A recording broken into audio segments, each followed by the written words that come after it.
Good morning, Southeast Texas. Welcome into ARC. It is right at 10 o'clock this morning on a Wednesday edition, October 30th, getting ready for Halloween tomorrow. I know, and it doesn't look like we're quite ready for Halloween because we're Christmas mode we're almost. Christmas, but that was an accident. I guess the dress kind of looks orange. I was going to say, you did kind of look orange here, so I think you're good. You fit. We're pumpkins. We can do orange tomorrow. Yeah. To get into the spirit of Halloween and everything. But happy to be back this morning, back in the studio after we were out at the Beaumont Civic Center yesterday, of course, for the Home Instead Senior Expo. Long day, but lots of fun. Met lots of folks. Lots of people. That was a bit of a change of scenery for us. So yeah. Hopefully you were able to join us yesterday. Yeah, I got to see some of that stuff, and we'll talk more about the Senior Expo a little bit later on this morning. Part of some of our headlines that we'll just jump right into. Of course, warm and dry weather causing some problems for water lines in Beaumont over the past couple weeks. Series of leaks and breaks causing headaches for many. How the city is getting crews to make critical repairs. Plus, picking a partner, the city of Beaumont taking a major step forward tonight on the road towards a new hotel. How the company will help the city achieve its vision for downtown development.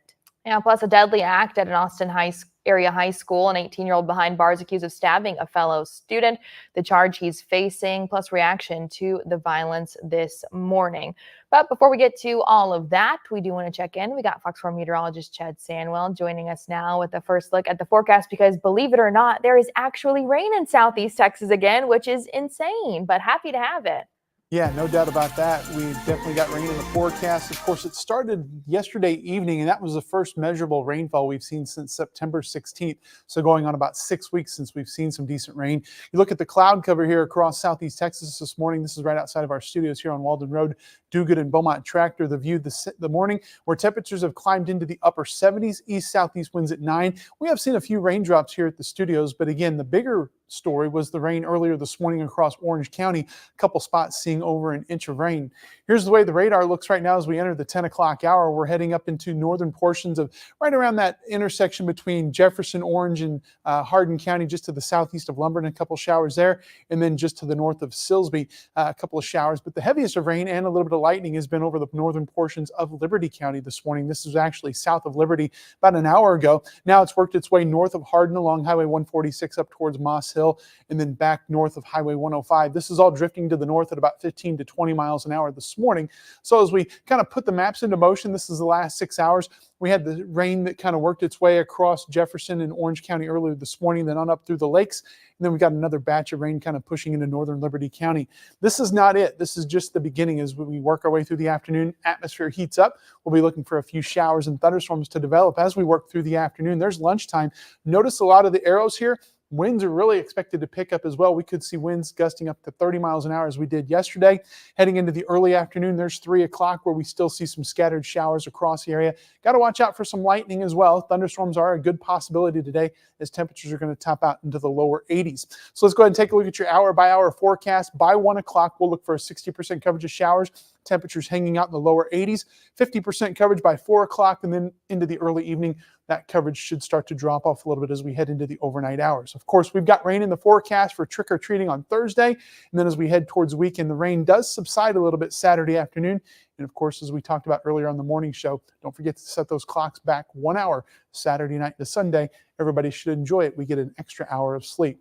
Of course, for the latest on the forecast, you can follow us on social media, Facebook, Instagram, and X, and you can also download our free weather app. It's available on your iOS and Android devices. Guys? All right. Thanks, Chad. Some good news there. Finally got to see some rain, and a good reminder about time change. So extra hour of sleep. Sign us up. I gotta be devil's advocate here. We haven't had rain in the forecast for weeks, and then one holiday, trick-or-treating, and then rain pops up. I'm like, really? I know. One more day, but I know we need it.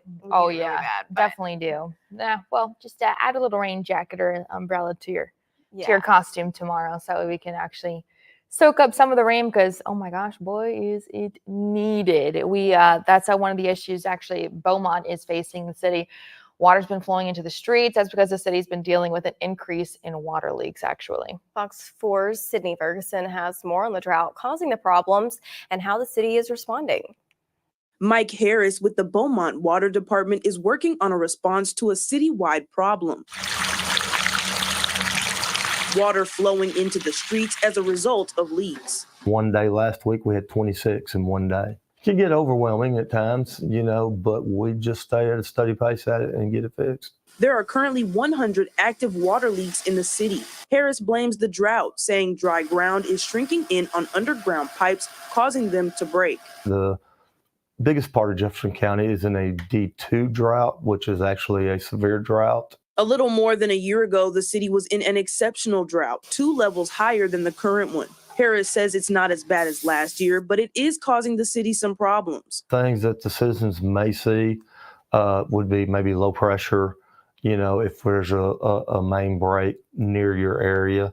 Some citizens may actually see some discolored water. Instead of the usual 4 crews responding to leaks, the city has 9 in the field, pulling people from other projects to work on them and repair areas that had to be dug up. Once we start getting rain showers in regularly, of course, that will definitely slow down the leaks, and then we can get caught up. Citizens can help by calling 311 to report leaks when they see them. Once we do go out, you'll see a blue stake up. That means that we've investigated it. It may take a week or 2 on smaller leaks because we are concentrating on the bigger leaks right now. For now, Mike Harris is managing all the work and monitoring the drought. What his department really needs is consistent rain.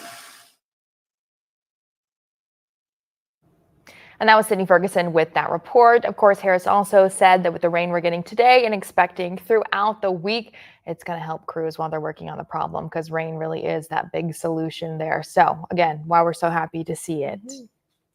And City Council also taking action to crack down on overdue water bills.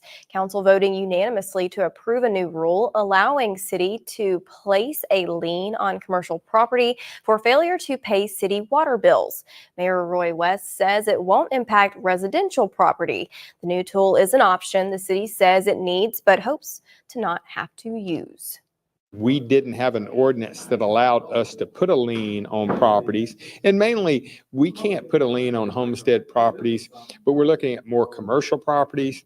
If it's an apartment complex where somebody pays their water bill in their rent, their water is not going to get cut off. So there are a lot of layers to being able to put a lien on a property. The new rule will not affect commercial property owners who already owe the city. They still have a chance to pay their water bills and avoid a lien on their property. So certainly some important stuff discussed at the City Council last night. Oh yeah, lots of stuff that was covered. And we'll talk more about some other big things that were announced at City Council as well. So exciting stuff there. Well, also this morning, justice for the victims. That's what a prominent lawyer is seeking from TPC following the massive fire and earth-shattering explosions that rocked the Port Neches plant and surrounding areas in November of 2019. Today, a federal judge is expected to formally sentence TPC after the company pled guilty to a criminal charge of violating the Clean Air Act and agreed to pay millions in fines. Attorney Mark Sparks for the Ferguson firm telling Fox 4 most clients never got any of the $130 million the company paid out in claims. The average client received only about a nickel for every dollar in property damage they suffered. Sparks is hoping the judge will award more to the families and individuals impacted by the explosions and the fire. Well, as we were talking about just a second ago, it's not ready to pour the foundation just yet, but the city of Beaumont has picked a partner for its downtown riverfront hotel project. City Council unanimously approved an agreement with the Stonehenge Holdings as its partner to conduct a study in the pre-development of a hotel. A significant part of the downtown vision plan, a hotel on the site of the old AT&T building.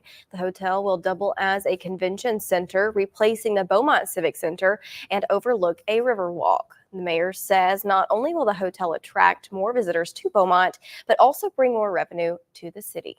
The firm's study will focus on factors such as feasibility, finance planning, design, and other elements.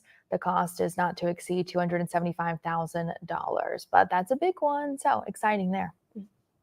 Well, new details into a deadly stabbing at an Austin area high school. A teenager charged with murder after investigators say he stabbed his classmate in the chest. The suspect, 18-year-old Mac Brown, taken into custody last night. He's held behind bars in Travis County without bond. He's accused of stabbing and killing 18-year-old Darren Loving. The stabbing reported just before 1 yesterday afternoon at Manor Senior High School in the outskirts of Austin. The school district sending a letter to parents saying the incident stemmed from a fight between the two 18-year-olds yesterday morning. One student our sister station in Austin spoke with says she is still in shock. Yeah, scary situation there, no doubt. Well, also a 12-year-old girl with a hit list in Calcasieu Parish is getting a laydown in the law this morning. Calcasieu Parish Sheriff's Office deputies yesterday afternoon were dispatched to LeBlanc Middle School in Sulphur. They questioned a 12-year-old girl, and they say she admitted to making the hit list. She was arrested and booked into the juvenile detention center in charge with terrorizing and menacing. Well, Port Arthur man is preparing to begin a long prison sentence for a horrendous crime that forever changed the life of a little girl. Judge John Stevens sentencing Kirk Jones to 16 years in state prison for aggravated sexual assault of a child in Port Arthur. The victim was a little girl. Police believe the assaults had gone on for at least a year before they were discovered and reported. A Port Arthur Police Department detective who worked the case also credited with the arrest in May of an 83-year-old grandfather and his grandson, both charged with sex crimes against a child. Well, tackling truancy, the Beaumont School District is inviting 3 judges to share the importance of kids going to school and the tough sanctions they could face along with their parents if they repeatedly skip class. The ISD Superintendent, Dr. Shannon Allen, speaking to parents at Beaumont United High School, the district sent letters to 2,000 parents about mandatory truancy prevention meetings. 3 justices of the peace on hand, providing information about attendance laws and encouraging parents to get their sons and daughters to go to school. Well, time now for the rundown, giving you a sneak peek at one of the stories our reporters are working on. Fox 4 reporter Maya Caleb is live from our newsroom. Maya, tell us what we'll be hearing from you today.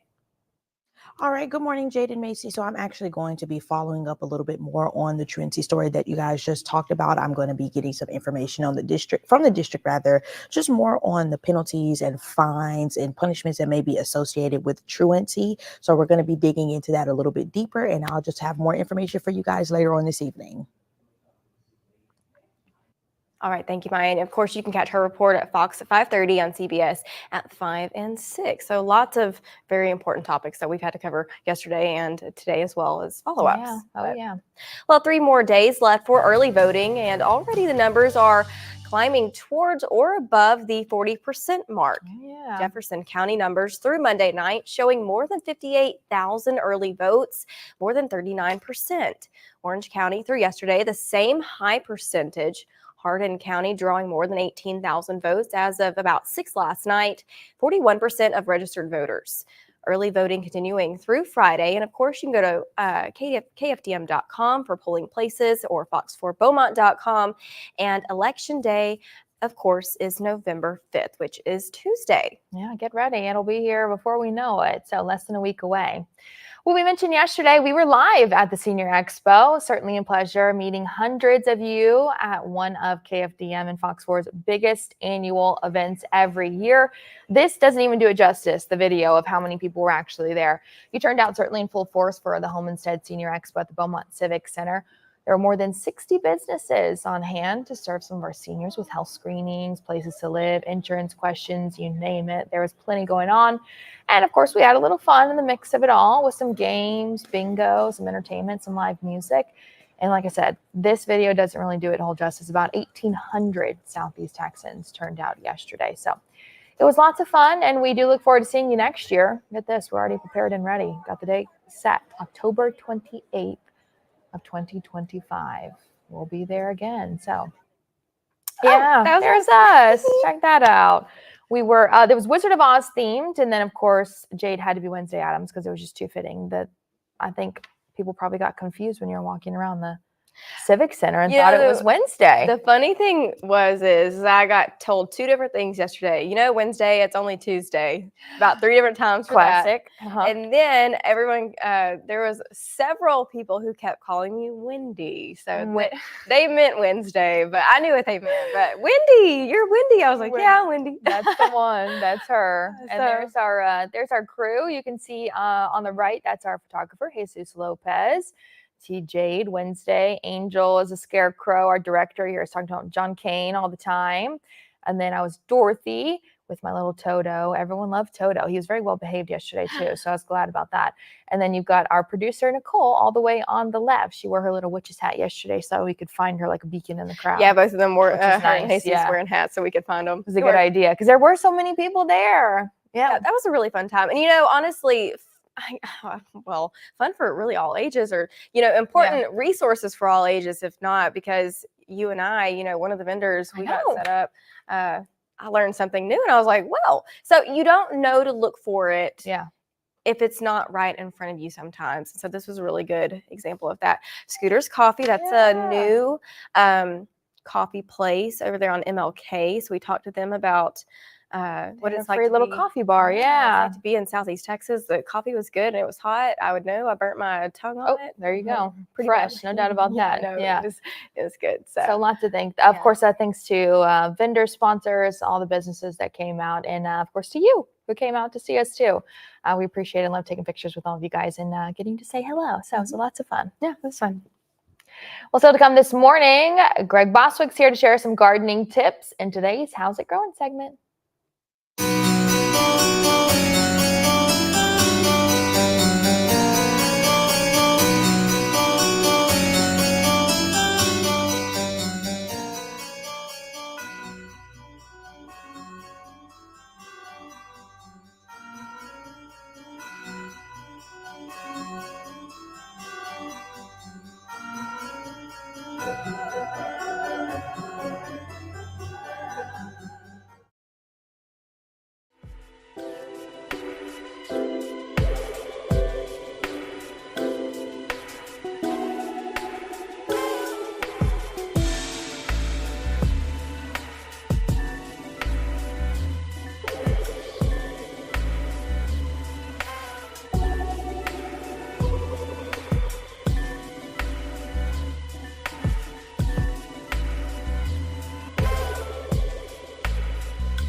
Well, thank you for joining us. This is Greg Bostwick, of course, Chief Meteorologist at KFDM and Fox 4. I also own Bostwick Farms, grow a lot of plants for some of the area nurseries, and thought I'd share this with you. This is one of my favorite plants for the fall. You see these a lot at the grocery store and other places.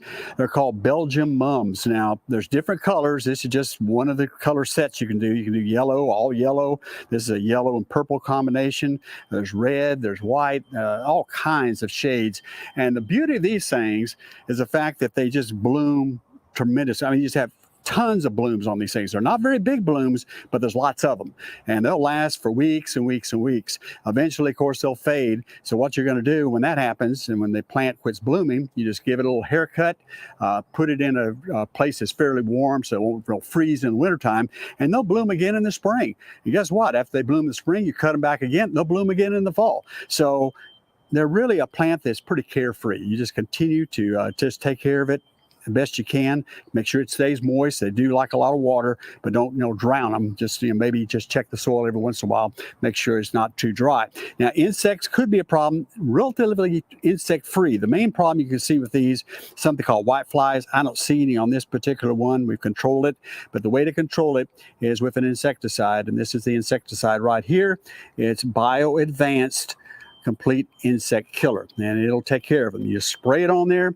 It is absorbed into the leaves. It'll kill the bugs if it touches them. If they bite the leaves, it'll kill them too. So that's what you want. It's not real toxic, except bugs, of course, and that's what you really want. Now, as far as fertilizer, I like this MicroLife 624, all organic. Yeah, everything, and there's like 50 different products in here, different organic materials, which is great for the plant. You can just sprinkle it on top, water it in, it slowly decomposes, and will fertilize your plant.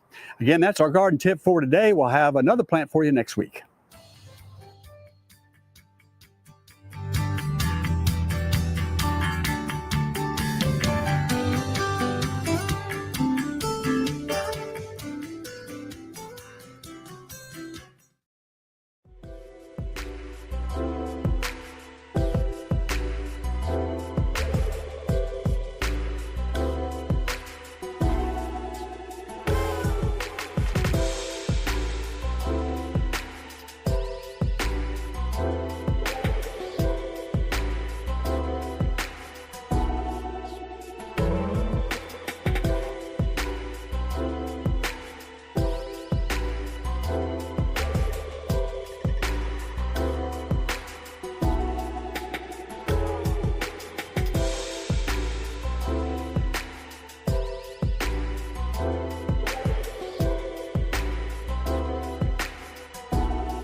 (10:23) this morning, we are joined by Erica Killen and Vilma Connor. They're here to talk about the Dream Center of Southeast Texas Freedom Walk. Of course, thanks for joining us, ladies. We appreciate you having you here. But before we get to the walk, I just want to talk a little bit about, for the folks who don't know what the Dream Center is, maybe give them a quick little rundown of what the Dream Center does in Southeast Texas. Okay. Well, so the Dream Center, we're actually at the old juvenile center off of Highway 69 in Mid-County. And actually, 7 years ago on this day, we got the keys to that facility. Wow. So we do a lot of things in the community. We have food, clothing outreaches. We also have recovery programs. Those that are struggling with drugs, alcohol, any kind of life controlling issues. It's a 1-year faith-based recovery program for men and women. And she's going to talk more about the Freedom Walk, that we want to open up more residential programs. Yeah. And I mean, real quick, let's kind of talk about 7 years, quite a long time. Yes. How exciting is that? And how has it been just kind of seeing it grow over the years and see it kind of go strong for 7 years now? It's just amazing. The community has been very supportive, and we just have a big vision. It's a big campus, and there's so much more to still do. Yeah. So we've done a lot, but we still have a lot more to do. Absolutely. And I'm sure folks in Southeast Texas, of course, stepping up to kind of help out with that too. And a lot of that does come from things like the Freedom Walk, which is coming up on Saturday. Tell me a little bit about that. Yeah, so our Freedom Walk, it's our first annual Freedom Walk, and it is to bring awareness and raise funds for the human trafficking. So we want to open, that is our next residential Yeah. program. So yeah, the Freedom Walk will bring funds for that and awareness to that. Yeah. And I mean, tell me a little bit about, I mean, a lot of folks obviously know the importance behind like raising funds and awareness about human trafficking. But I think a lot of times we overlook it and we think, oh, you know, that happens somewhere else. It doesn't happen here, or it doesn't happen to me in Southeast Texas. But the reality is it certainly does. And it does need to be talked about. Yeah, so I-10 is the main corridor, and people don't realize that. You know, there's so much that goes on with human trafficking, and so many people think human trafficking looks one way, and really it looks a completely different way than what most people realize. And so, you know, a big part of my heart when it comes to human trafficking is, you know, the criminalization of the women and the men who have really become their victims. And now they've aged out and they're adults, and that's the only life they've ever known. So now they're out on the streets doing the things that they do, and they're being victimized. Yeah. I'm sorry, they're being criminalized Sure. and penalized by law. And I get it, but you know, that's one of the reasons we want to do what we want to do, to bring awareness to that and see if maybe we can't do some educating on that and just help them to kind of get free from what all that looks like. Yeah, absolutely. And kind of a good idea, obviously, to do Freedom Walk. You know, that'll be Saturday, correct? Yes. I mean, tell us a little bit about the details, how folks can sign up if they want to do it.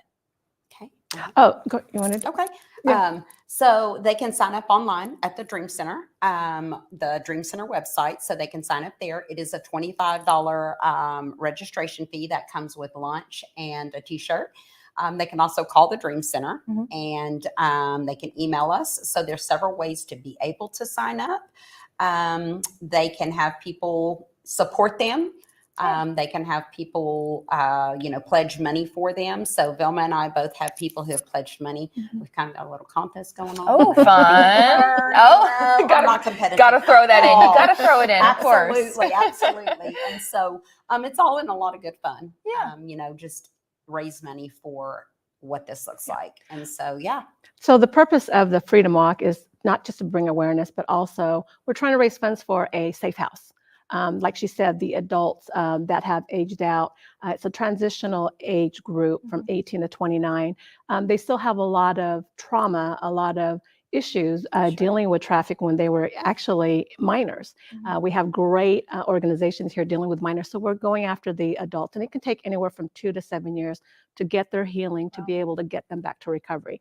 So the whole purpose of this is to raise funds for that. And it's going to cost about $300,000 to remodel this building, furnishings, and, you know, to be able to be in operational. So the Freedom Walk, we're trying to raise funds that will go to the safe house. Yeah, absolutely. And what's the goal with the safe house? When are hoping to get it built and everything? Hopefully 2025, next year, if we can get the Exciting. funds. Yes, Yeah. we're trying to raise funds. We're going to also, January is Human Trafficking Awareness Month. We're going to have another fundraiser for that. Okay. So we're just trying to raise funds so we can get that safe house open. Perfect. Okay, and this was, I think we were showing a picture a little bit a bit ago, John, if we can pull that up again.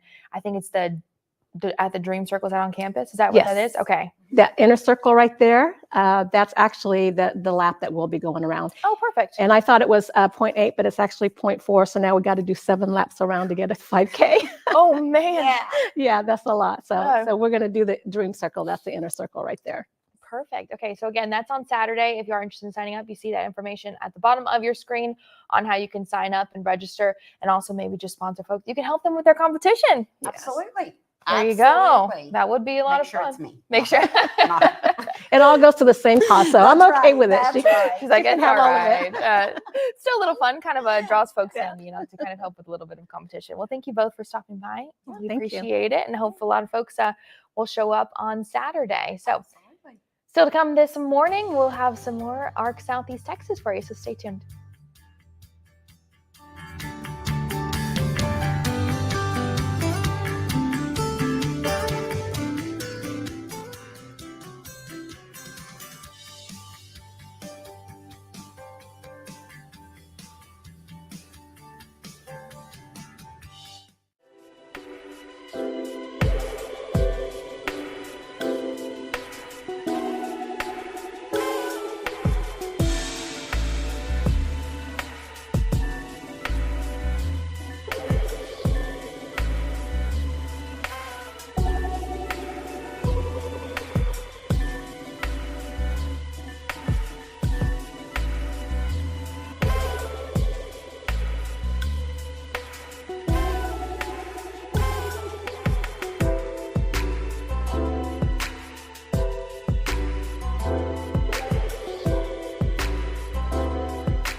10:31 on your Wednesday. Although there are laws prohibiting the sale of children's personal information, some students receive unsolicited offers, which raises concerns about data privacy. David Winter reports on the issue he discovered when his son started receiving pamphlets. We don't know for sure how Ball State, Robert Morris University, and Kent State got my son's info, but the mail came in right after he took the PSAT, a college entrance exam. The exam is administered through a nonprofit called the College Board that also administers the SAT and your students' advanced placement exams. How is this information getting sold? Many organizations such as the College Board sell student data, including student test scores, without parental consent and make many millions of dollars a year off the sale of this data. This is the College Board's tax return from 2022. It shows revenue of more than $1 billion, with $106 million made from its college and career opportunities and enrollment, saying it connects students to colleges and scholarships and provides access to credit programs and planning tools. We asked the College Board via email whether it was selling our children's data. A spokesperson emailed back saying they do not sell student information. When we presented a sales document we obtained listing the types of data organizations can buy for up to $540,000, the spokesperson acknowledged the College Board does provide higher education members access to information if students opt in. When your child signs up for the college entrance exams through the College Board, they can opt in to its student search service. It states, when you choose to opt in, colleges and scholarship programs connect with you using the information you share. As required by law, the College Board lists the data it's providing, like the student's name, address, gender, date of birth, email address, exam scores, ethnicity, religion, and parent information, among others. And then College Board just offloads this data to whichever organizations will pay them money for the data. Exactly to whom the College Board is selling the information is unclear, and the College Board did not agree to our repeated attempts for an interview. But privacy advocates say they are concerned the data is getting sold to so-called honor societies, which charge for membership, credit card companies, student loan services, or other companies looking to speak directly to your child without your knowledge. After all, your children also provided their personal email addresses and cell phone numbers. Interesting. I guess I was going to say a problem I haven't really heard about.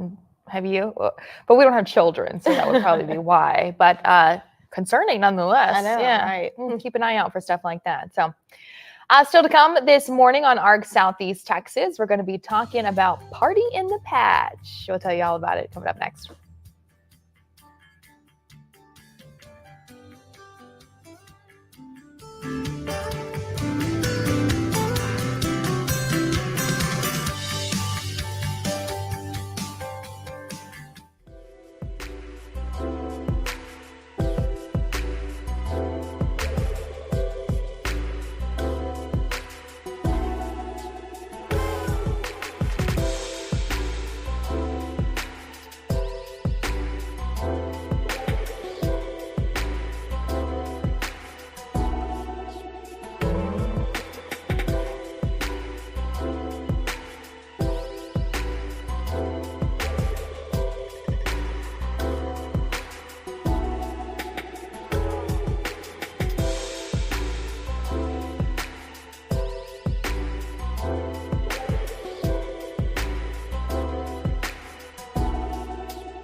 Welcome back to ARC Southeast Texas. We are joined this morning with Pastor Amy Walker and Trevor Guidry to talk about tomorrow's Party in the Patch. So what is Party in the Patch? So really, it's just a community outreach we want to do over at Faith Methodist Church in Orange. We just want to put on an event for families to come out and enjoy at our church, but we're going to have some inflatables for kids to enjoy, some axe throwing, a dunk tank, and then your typical trunk or treat stuff. So decorated car trunks and people handing out candy, all that good stuff. But that's going on at Faith Methodist Church in Orange from 6 to 7:30 tomorrow night. Axe throwing. Axe throwing, yes, ma'am. Okay, because the ARC team, we've been talking about trying to go out and do that because it seems Well, fun. So that's your very spot. cool. Yeah. So is this the first year that y'all have done this? This is our second year. We actually combined it with our pumpkin patch that we have. And so that's why it's called Party in the Patch. Because if it doesn't rain tomorrow night, then it'll all be outside. Of course, if it rains, we'll move inside for it. But this is our second year to offer it. And it's just a good time for people to come out and get family photos with the pumpkins, but also, get some candy. Yeah, kind of best of both worlds. You got a bit of party going on, and then you got your pumpkin patch, of course. So pumpkins, I guess that's Yes, That's us. big those are. Those are yes. That is our pumpkin patch, and that's one of the trucks that we have. You can take a picture in front of, and lots of little neat opportunities. We actually have some really cute small ones. We have my favorite ones are called elf houses. Mhm. They look like little Smurf houses. Yeah, okay. I like the odd looking ones. We've got some in the back corner, and the odd ones are my Yes. favorite. Or I like those really gigantic ones. Any idea how many pumpkins y'all have? Oh, goodness gracious. No, I did not count our pumpkins, but we probably have hundreds. about 800 pumpkins right now. Wow. So, Okay, so Right now, you think still? yes, I No don't think way, we've there's got 800. that feels like they continue to multiply. right. Okay, so when people come, can they just pick out a pumpkin, or what does it cost? That kind of thing. So all the pumpkins cost different prices, of course. So the small ones run anywhere between $1 to $5, and then the bulk pumpkins, your normal pumpkins, we have to measure those, and they come out anywhere between $4 to about $35. So yeah, and they can just walk around and look at all the pumpkins and take pictures for free or buy if they want. So Cool. Okay, so second year. Is there anything this year that y'all are really looking forward to that maybe y'all didn't have last year? the inflatables. Yes, And- the axe throwing. We've got a dunk booth, so all that stuff we didn't have last year for the Party in the Patch. Yeah. So I think it'll make it a lot more fun for kids to just hang out and have a good time. Yes. Who will they be dunking? Well, my oldest one, who's a senior, actually thought it would be great if he got to get in the tank. So him or Trevor. So Or who are both, going to be? yeah. Or they can take turns. Well, good deal. Okay. Well, hopefully the kids have really bad aim. Well, I don't mind a little water. Yeah. so. Oh, good deal. Okay. So, all right, this is happening tomorrow. Yes. Okay. Tell us again what we need to know. Tomorrow night, 6 to 7:30 at Faith Methodist Church over in Orange. It's on MLK Drive. So Yeah, and it's free, and there's also hot chocolate and popcorn, and yeah, they can come and get candy too, and just hang out if they want. Good deal. This is a good alternative. Sometimes parents, there's a lot of things you have to worry about when you're a parent with your kids going to different neighborhoods, but this is something, that you've got it all really right here in one safe Mhm. area. Yeah. Good. Yes, Well, thank you ma'am. for coming on the show, and hopefully you'll have a really good turnout tomorrow. Thank you for awesome. having And it is happening, rain or shine tomorrow. Rain so be or there. shine. That's a good note because I know the weather is really going to put a damper on things, but Mhm. that's a good note. Yes. So good deal. Thank you again, and we'll have more ARC Southeast Texas after the break.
10:43 on your Wednesday morning, just in time for Halloween. A new app can help predict whether or not the Grim Reaper is nearby.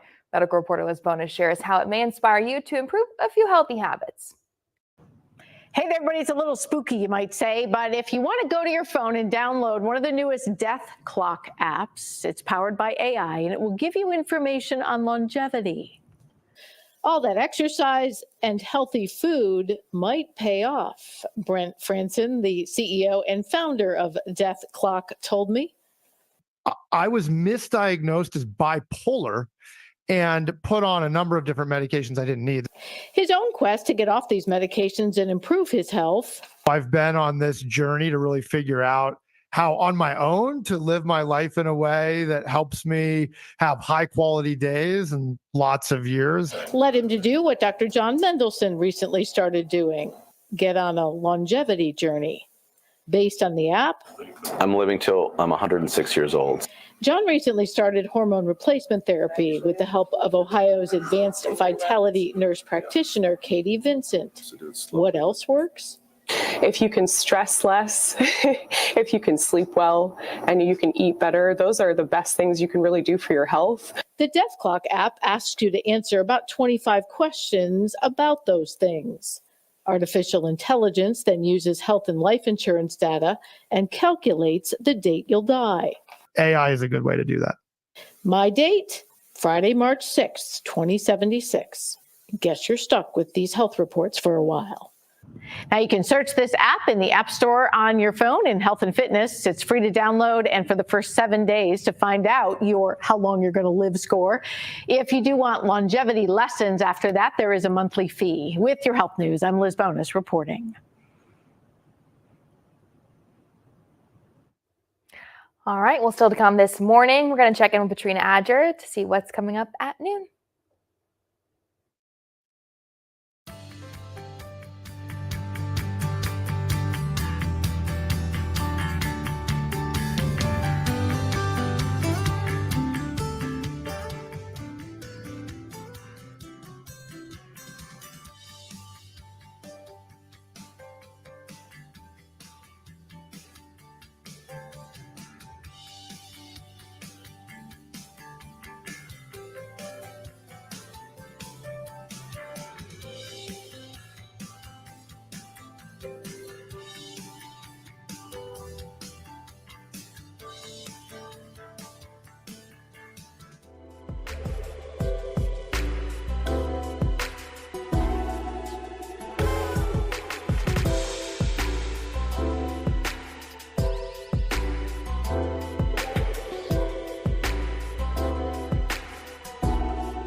7:48 on your Wednesday. Want to take a look inside of the newsroom to chat with KFDM's noon anchor, Patrina Adger.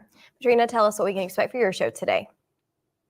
Hey ladies, good to see y'all. This is what we have coming up at noon. Hey, did you wake up to this? I did. This is my video on my Facebook page that we had rain this morning. We haven't seen it in about 40 plus days. So Chad will come in and tell us exactly how much we're going to get over the next few days.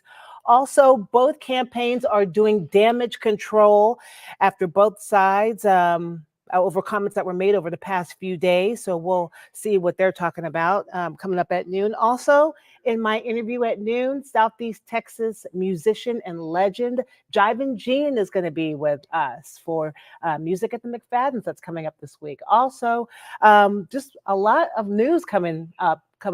We just got so much going on. So you don't want to miss it. KFDM 6 News at noon. Make sure you. All right, thank you, Patrina. Yeah, Jivin Jean was here this morning at 8 o'clock. So. Oh, he was great. Yeah, he was really good. Definitely a Southeast.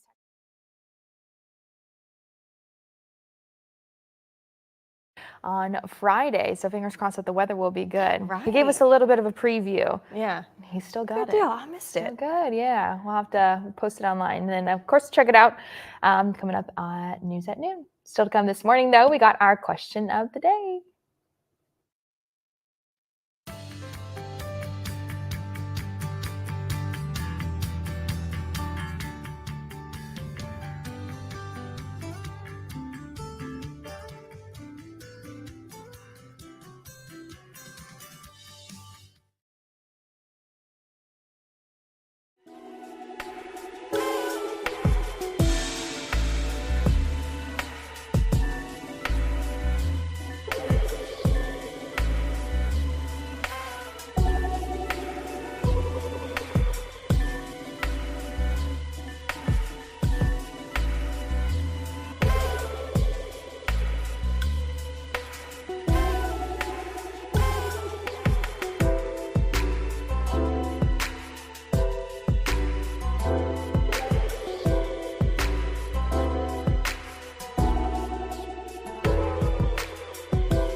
Spooky.